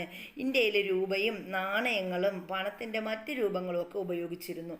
1 രൂപ നോട്ടും നാണയങ്ങളും ഇന്ത്യ ഗവൺമെൻറ് അച്ചടിച്ചിറക്കുന്നതിന് ചരിത്രപരമായ കാരണങ്ങളുണ്ട്. അപ്പോൾ ഇന്ത്യ ഗവൺമെൻറ് അല്ലേ നമ്മൾ പറയുന്നത് 1 രൂപ നോട്ടും നാണയങ്ങളും അച്ചടിച്ചിറക്കാനുള്ള അവകാശം ആർക്കാണ്? ഇന്ത്യ ഗവൺമെൻറ്റിനാണെന്ന് പറഞ്ഞു. അതിന് ചില ചരിത്രപരമായ കാരണങ്ങളുണ്ട്. അതെന്തൊക്കെയാണെന്ന് നമുക്ക് നോക്കാം. 1835 ചരിത്ര കൺവെൻഷനാണ് ബ്രിട്ടീഷ് ഇന്ത്യയിൽ ഈസ്റ്റ് ഇന്ത്യ കമ്പനിക്ക് 1835 പേപ്പർ കറൻസി ആക്ട് പ്രകാരം പേപ്പർ കറൻസി അച്ചടിക്കാൻ അനുമതി നൽകിയത്. അപ്പോൾ 1835 എന്ത്? പേപ്പർ കറൻസി ആക്ട് നിലവിൽ വരുന്നത്. അപ്പോൾ ഈ പേപ്പർ കറൻസി ആക്ട് പ്രകാരം പേപ്പർ കറൻസി അച്ചടിക്കാൻ ഇന്ത്യ ഗവൺമെൻറ് ബ്രിട്ടീഷ് ഇന്ത്യയിൽ ഈ ഒരു പേപ്പർ കറൻസി അച്ചടിക്കാനായിട്ട് ഈസ്റ്റ് ഇന്ത്യ കമ്പനിക്ക് അനുമതി ലഭിച്ചു. അപ്പോൾ എന്തിലൂടെയാണ്? 1835 ചരിത്ര കൺവെൻഷനാണ് എന്ത് ചെയ്തത്? ബ്രിട്ടീഷ് ഇന്ത്യയിൽ ഈസ്റ്റ് ഇന്ത്യ കമ്പനിക്ക് 1835 പേപ്പർ കറൻസി ആക്ട് പ്രകാരം പേപ്പർ കറൻസി അച്ചടിക്കാൻ അനുമതി നൽകിയത്. വ്യാപാരം, വാണിജ്യം എന്നിവ സുഗമമാക്കുകയായിരുന്നു ഇതിൻ്റെ ഉദ്ദേശം. 1906 കോയിനേജ് ആക്ട്, 2011 കോയിനേജ് ആക്ട് എന്നിവ നാണയങ്ങൾ അച്ചടിച്ചിറക്കാനുള്ള അധികാരം കേന്ദ്ര ഗവൺമെൻറ്റിനാണ് നൽകിയിരിക്കുന്നത്. അപ്പോൾ ഏതൊക്കെയാണ്? 1906 കോയിനേജ് ആക്ട്, 2011 കോയിനേജ് ആക്ട് പ്രകാരം ആർക്കാണ് നാണയങ്ങൾ അടിച്ചിറക്കാനുള്ള അധികാരം ആർക്ക് കൊടുത്തിട്ടുണ്ട്? നമ്മുടെ കേന്ദ്ര ഗവൺമെൻറ്റിനാണ് നൽകിയിരിക്കുന്നത്. ഇന്ത്യ ഗവൺമെൻറ് ഈ അധികാരം നിലനിർത്തുന്നതിനാലാണ് 1 രൂപ നോട്ടും നാണയങ്ങളും അച്ചടിച്ചിറക്കുന്നത്. അപ്പോൾ ഈ 1 രൂപ നോട്ടും നാണയങ്ങളും അച്ചടിച്ചിറക്കുന്നത് എന്തുകൊണ്ടാണ് എന്ന് ഇതിൽ നിന്ന് നമുക്ക് മനസ്സിലായി. ഇനി അടുത്ത് നമ്മൾ നമ്മുടെ റിസർവ് ബാങ്കിൻ്റെ മറ്റൊരു ധർമ്മം പറയുകയാണെങ്കിൽ പണത്തിൻ്റെ അളവും വായ്പയും നിയന്ത്രിക്കുന്നത് ആരാണ്? റിസർവ് ബാങ്ക് ഓഫ് ഇന്ത്യയാണ്. പണത്തിൻ്റെ അളവ് വർദ്ധിക്കുകയും എന്നാൽ ആനുപാതികമായി സാധനങ്ങളുടെയും സേവനങ്ങളുടെയും ഉൽപ്പാദനം വർദ്ധിക്കാതിരിക്കുകയും ചെയ്താൽ സമ്പദ് വ്യവസ്ഥയിൽ കുറച്ച് സാധനങ്ങളും സേവനങ്ങളും കൂടുതൽ പണവും എന്ന അവസ്ഥ സംജാതമാകുന്നു. ഇത് സാധനങ്ങളുടെയും സേവനങ്ങളുടെയും വില വർധനവിന് കാരണമാകുന്നു. സാധനങ്ങളുടെയും സേവനങ്ങളുടെയും പൊതുവില നിലവാരം വർദ്ധിക്കുന്നത് പണപ്പെരുപ്പം എന്നറിയപ്പെടുന്നു.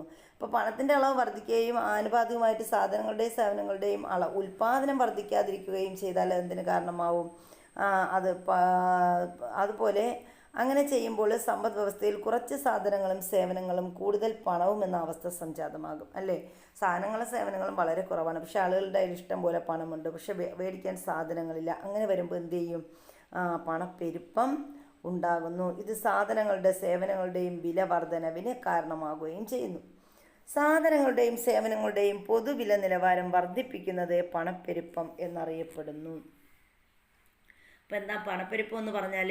സാധനങ്ങളുടെയും സേവനങ്ങളുടെയും പൊതുവില നിലവാരം വർദ്ധിക്കുന്നതിനെയാണ് നമ്മൾ എന്തെന്ന് പറയുന്നത്? പണപ്പെരുപ്പം എന്ന് പറയുന്നത്. ഇന്ത്യയിൽ പണപ്പെരുപ്പം കണക്കാക്കുന്നത് ഉപഭോക്തൃ വില സൂചിക അഥവാ കൺസ്യൂമർ പ്രൈസ് ഇൻഡെക്സ് അനുസരിച്ചാണ്. Ministry of statistics and programme ഇംപ്ലിമെൻറ്റേഷന് കീഴിൽ വരുന്ന നാഷണൽ സ്റ്റാറ്റിസ്റ്റിക്കൽ ഓഫീസാണ് ഇത് തയ്യാറാക്കുന്നത്. അപ്പോൾ ഇന്ത്യയിൽ പണപ്പെരുപ്പം കണക്കാക്കുന്ന ഏജൻസി ആരാണ്? അത് നമ്മുടെ ministry of statistics and programme ഇംപ്ലിമെൻറ്റേഷന് കീഴിലുള്ള നാഷണൽ സ്റ്റാറ്റിസ്റ്റിക്കൽ ഓഫീസാണ് ഇത് തയ്യാറാക്കുന്നത്, പണപ്പെരുപ്പം. അപ്പോൾ ഈ ഗവൺമെൻറ് ഓഫ് ഇന്ത്യ മിനിസ്ട്രിയുടെ ചിഹ്നം എംബ്ലമൊക്കെ ഇവിടെ തന്നിട്ടുണ്ട്.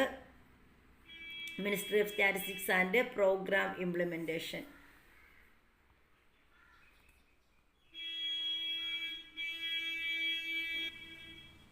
സമ്പദ് വ്യവസ്ഥയിൽ പണപ്പെരുപ്പം ക്രമാതീതമായി വർദ്ധിച്ചാൽ അത് പണത്തിൻ്റെ ക്രയശേഷി കുറയുന്നതിന് കാരണമാകും. അപ്പോൾ നമുക്കറിയാം, പണപ്പെരുപ്പം ഉണ്ടായാൽ അതെന്ത് ചെയ്യും? പണത്തിൻ്റെ ക്രയശേഷി കുറയുന്നതിന് കാരണമാകും. അതായത് ആളുകളുടെ എല്ലാവരുടെ കയ്യിലും ഇഷ്ടംമാതിരി പണമുണ്ട്, പക്ഷേ നമുക്ക് ആ പണം കൊടുത്ത് വാങ്ങാവുന്ന സാധനങ്ങളുടെ അളവ് കുറവാണ്. അങ്ങനെയാകുമ്പോൾ എന്ത് ചെയ്യും? പണപ്പെരുപ്പം ഉണ്ടാകും. പണപ്പെരുപ്പം ഉണ്ടാകുമ്പോൾ ഒരു സാധനം ആളുകൾ എന്ത് വില കൊടുത്തും വാങ്ങാൻ നേടാൻ നോക്കും. അപ്പോൾ അതിനെയാണ് നമ്മൾ പണപ്പെരുപ്പം എന്ന് പറയുന്നത്.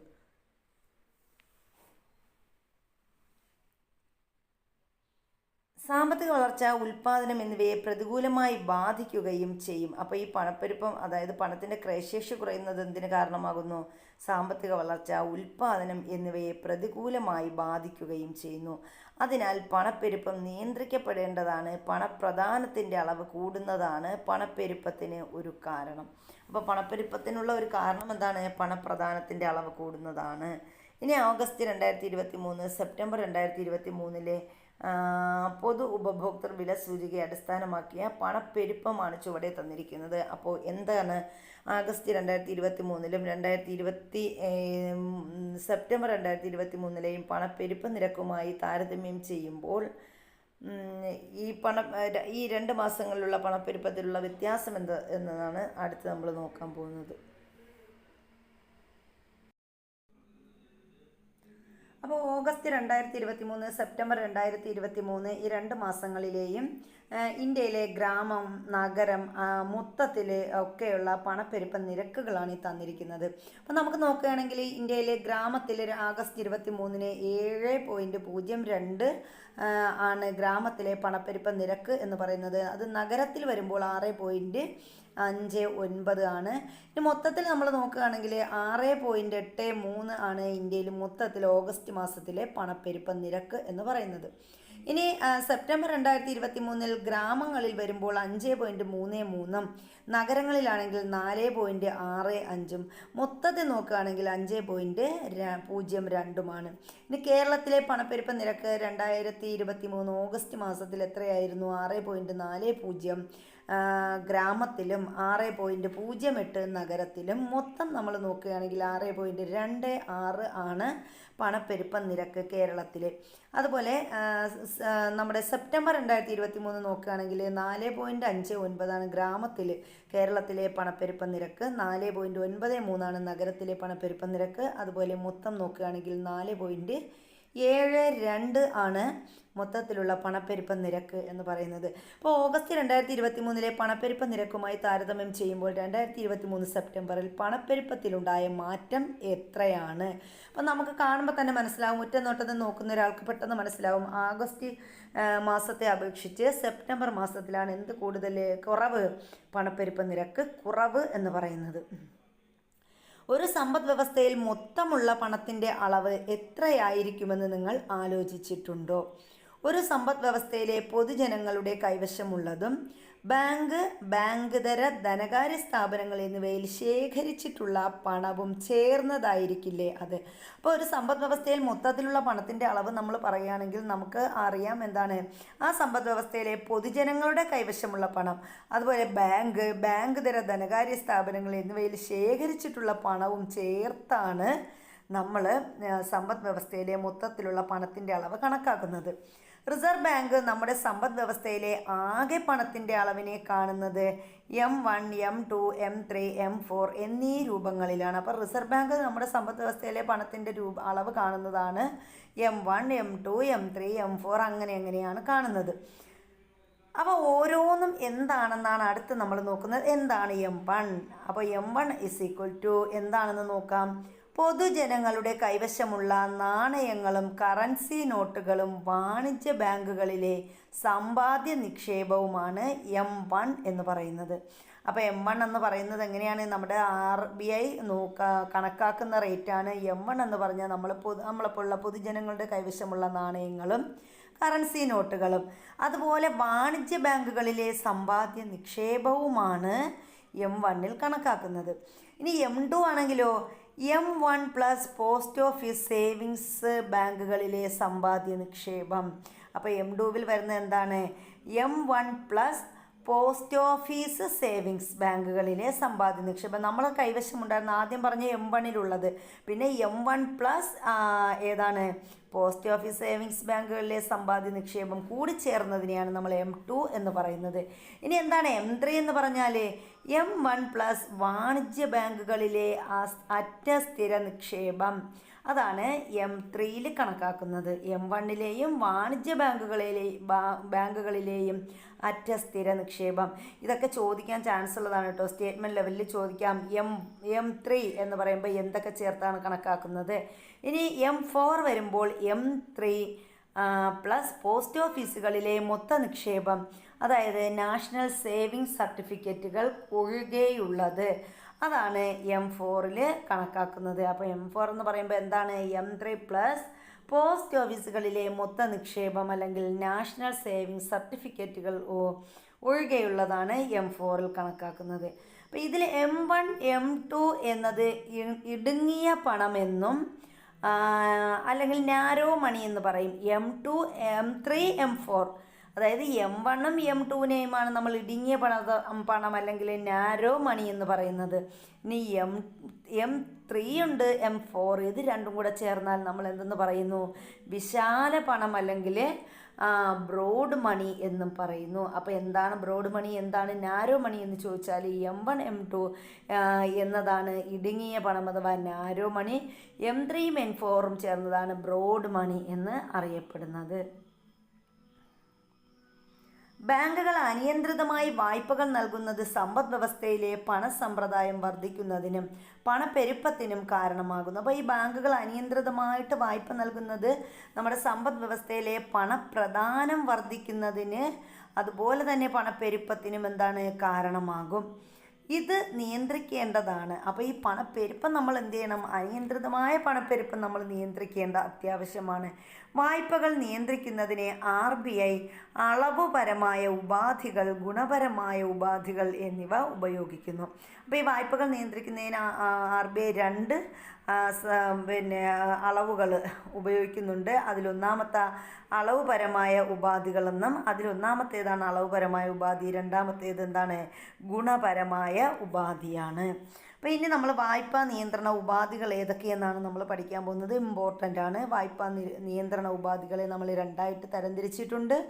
അളവുപരമായ ഉപാധികളെന്നും ഗുണപരമായ ഉപാധികളെന്നുമാണ് അത് അറിയപ്പെടുന്നത്. ഇനി എന്താണ് അളവുപരമായ ഉപാധി എന്ന് ചോദിച്ചാൽ, ബാങ്ക് നിരക്കുകളിൽ മാറ്റം വരുത്തൽ, അളവുപരമായ ഉപാധികളിൽ വരുന്നത് എന്തൊക്കെയാണ്? ബാങ്ക് നിരക്കുകളിൽ മാറ്റം വരുത്തൽ, റിസർവ് നിരക്കുകളിൽ മാറ്റം വരുത്തൽ, പരസ്യ വിപണി പ്രവർത്തനങ്ങൾ. അപ്പോൾ എന്തൊക്കെയാണ്? ബാങ്ക് നിരക്കുകളിൽ മാറ്റം വരുത്തുക, റിസർവ് നിരക്കുകളിൽ മാറ്റം വരുത്തുക, പരസ്യ വിപണി പ്രവർത്തനങ്ങൾ എന്നിവയാണ് അളവുപരമായ ഉപാധികൾ.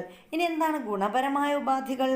മാർജിൻ ആവശ്യകത, ധാർമ്മിക പ്രേരണ എന്നിവയാണ് ഗുണപരമായ ഉപാധികൾ എന്നറിയപ്പെടുന്നത്.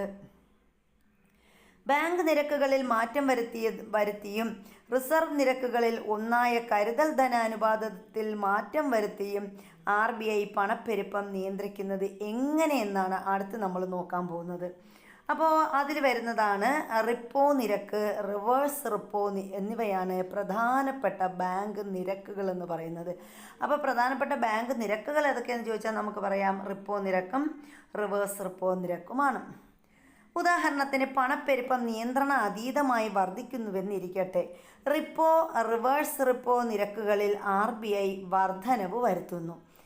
RBI നിരക്കുകൾ മാറ്റുമ്പോൾ വാണിജ്യ ബാങ്കുകളും ഈ നിരക്കുകളിൽ മാറ്റം വരുത്തുന്നു. ഈ നിരക്കുകൾ കൂടുമ്പോൾ വാണിജ്യ ബാങ്കുകൾക്ക് വായ്പയ്ക്ക് ലഭ്യമായ പണത്തിൻ്റെ അളവ് കുറയുന്നു.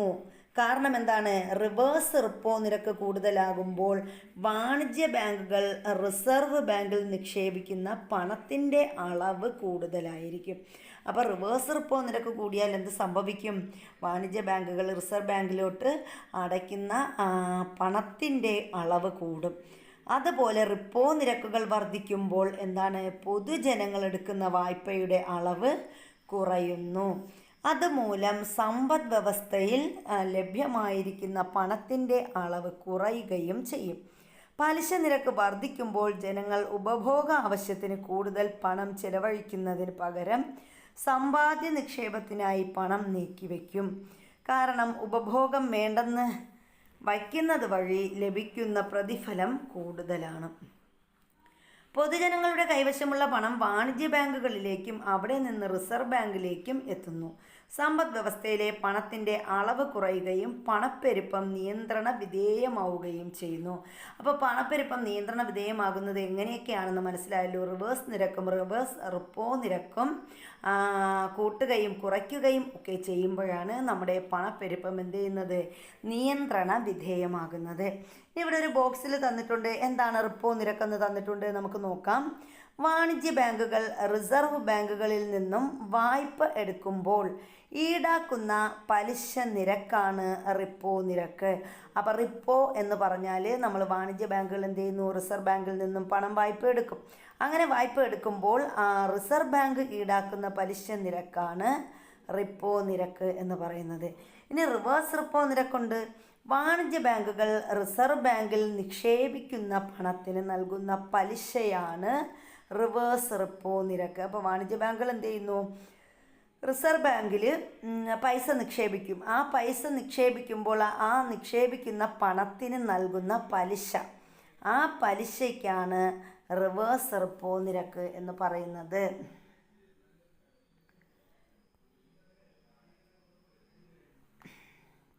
ഇനി വിവിധ കാലയളവിലെ റിപ്പോ നിരക്കുകൾ ചുവടെ നൽകിയിരിക്കുന്നു. ജൂൺ 2022 4.90 എന്നതാണ് എന്ത്? റിപ്പോ നിരക്ക് എന്ന് പറയുന്നത്. ഇനി ഡിസംബർ 2022 അത് 6.25, സെപ്റ്റംബറിലാണെങ്കിലോ അത് 6.50, സെപ്റ്റംബർ 2023 കേട്ടോ, അത് 6.50.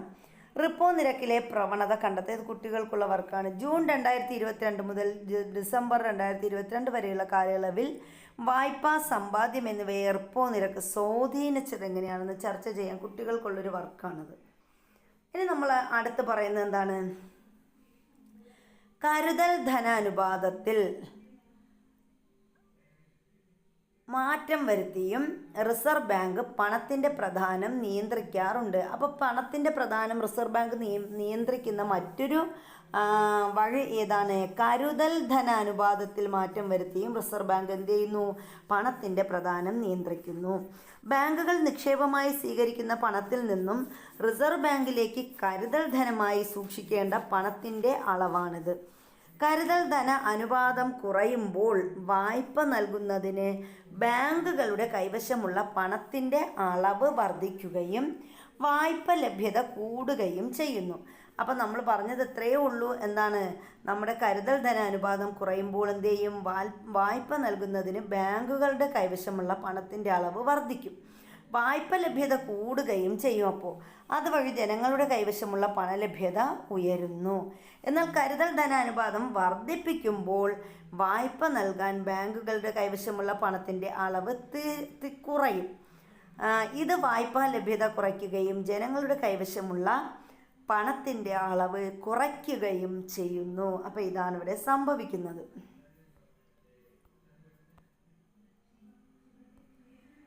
ഇനി നമ്മൾ പറയുന്നത് ഗവൺമെൻറ്റിൻ്റെ ബാങ്കായി പ്രവർത്തിക്കുന്നു. അപ്പോൾ നമ്മൾ ഈ നമ്മുടെ റിസർവ് ബാങ്കിൻ്റെ ധർമ്മങ്ങളാണ് പഠിച്ചു വരുന്നത്.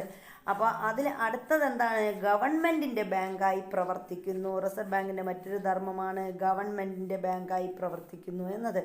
ഗവൺമെൻറ് അക്കൗണ്ടുകൾ സൂക്ഷിക്കുന്നതും ബാങ്ക് സേവനങ്ങൾ നൽകുന്നതും ധനകാര്യ മാനേജ്മെൻറ്റ് നടപ്പാക്കുന്നതും റിസർവ് ബാങ്ക് ഓഫ് ഇന്ത്യയാണ്. അപ്പോൾ റിസർവ് ബാങ്കിൻ്റെ ജോലി എന്തൊക്കെയാണ്?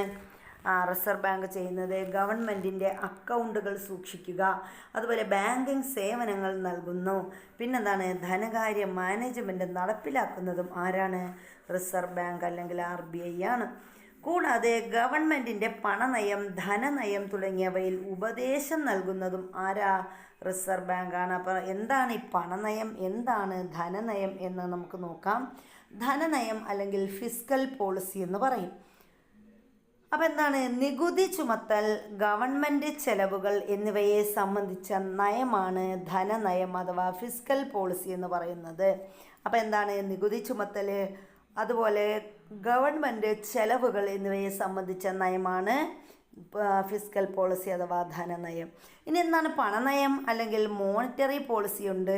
പണത്തിൻ്റെ അളവ്, പലിശ നിരക്ക് എന്നിവയെ സംബന്ധിച്ച നയമാണ് പണനയം. അപ്പോൾ പണത്തിൻ്റെ അളവ്, പലിശ നിരക്ക് എന്നിവയെ സംബന്ധിച്ച നയമാണ് എന്ത്?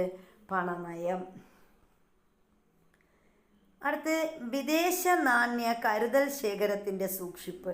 അപ്പോൾ അടുത്ത ഒന്ന് നമുക്ക് പറയാൻ പറ്റുന്നത് എന്താണ്? നമ്മുടെ റിസർവ് ബാങ്കിൻ്റെ ധർമ്മങ്ങളിൽ മറ്റൊന്നാണ് വിദേശ നാണ്യ കരുതൽ ശേഖരത്തിൻ്റെ സൂക്ഷിപ്പ്. ആർക്കാണ്? ഈ റിസർവ് ബാങ്ക് ഓഫ് ഇന്ത്യക്കാണ്. നമ്മുടെ സമ്പദ് വ്യവസ്ഥയിലെ വിദേശ നാണ്യ ശേഖരം എന്നത് വിദേശ കറൻസികൾ, സ്വർണ്ണ ശേഖരം എന്നിവയെല്ലാം ചേർന്നതാണ്. ഇതിൻ്റെ എല്ലാം കാവൽക്കാരൻ ആരാണ്? RBI ആണ്. അപ്പം നമ്മുടെ സമ്പദ് വ്യവസ്ഥയിൽ വിദേശ നാണ്യ ശേഖരം, നമ്മൾ പുറത്തു നിന്നൊക്കെ വിദേശ നാണയങ്ങൾ, വിദേശ പണങ്ങൾ എന്ത് ചെയ്യും? ശേഖരിച്ച് വയ്ക്കും. അപ്പോൾ ഈ വിദേശ കറൻസികൾ, വിദേശ നാണ്യശേഖരങ്ങൾ, സ്വർണ്ണ ശേഖരം ഇവയെല്ലാം ചേർന്നതാണ് നമ്മുടെ വിദേശ കരുതൽ ധനം എന്ന് പറയുന്നത്, നാണ്യശേഖരം എന്ന് പറയുന്നത്. അപ്പോൾ ഇതിൻ്റെ എല്ലാം കാവൽക്കാരൻ ആര് തന്നെയാണ്? RBI ആണ്. ഇനി നമ്മൾ പറയുന്നത് റിപ്പോർട്ടുകളുടെ പ്രസിദ്ധീകരണം. അപ്പോൾ എന്ത് നോക്കാം? ഇന്ത്യയിലെ ബാങ്കിംഗ് പ്രവണത, പണനയ റിപ്പോർട്ടുകൾ, ഉപഭോക്തൃ സർവേകൾ, RBI ബുള്ളറ്റിൻ, സ്റ്റാറ്റിസ്റ്റിക്കൽ സപ്ലിമെൻറ്റുകൾ തുടങ്ങി വിവിധ റിപ്പോർട്ടുകൾ RBI വിവിധ കാലയളവിൽ പ്രസിദ്ധീകരിക്കുന്നുണ്ട്. അപ്പോൾ RBI എന്ത് ചെയ്യുന്നു? റിപ്പോർട്ടുകൾ പ്രസിദ്ധീകരിക്കുന്നുണ്ട്. എങ്ങനെയാണ്? ഇന്ത്യയിലെ ബാങ്കിംഗ് പ്രവണതയെക്കുറിച്ചും പണനയ റിപ്പോർട്ടുകൾ, അതുപോലെ ഉപഭോക്തൃ സർവേകൾ, RBI ബുള്ളറ്റിൻ, സ്റ്റാറ്റിസ്റ്റിക്കൽ സപ്ലിമെൻറ്റുകൾ തുടങ്ങിയ വിവിധ റിപ്പോർട്ടുകൾ ആരിറക്കാറുണ്ട്? RBI വിവിധ കാലയളവിൽ ഇറക്കാറുണ്ട്. ഇനി അപ്പോൾ ആ റിപ്പോർട്ടുകളിൽ വരുന്ന ഉദാഹരണം ഏതൊക്കെയാണ്? മോണിറ്ററി പോളിസി റിപ്പോർട്ടുണ്ട്, അതുപോലെ ഒക്ടോബർ 2024 ഇറക്കിയിരിക്കുന്നതാണ്. അതുപോലെ എന്താണ്? Report on trend and progress of banking in India 2022-23. അപ്പോൾ ഇതൊക്കെ, അതുപോലെ reserve bank of India bulletin, ഇതൊക്കെ എന്താണ്? റിസർവ് ബാങ്ക് കാലാകാലങ്ങളിൽ പുറത്തിറക്കുന്ന പ്രസിദ്ധീകരണങ്ങളാണ്. ഇനി നമ്മൾ പറയുന്നത് ബാങ്കുകളും ബാങ്ക് ഇതര ധനകാര്യ സ്ഥാപനങ്ങളെയും കുറിച്ചാണ്.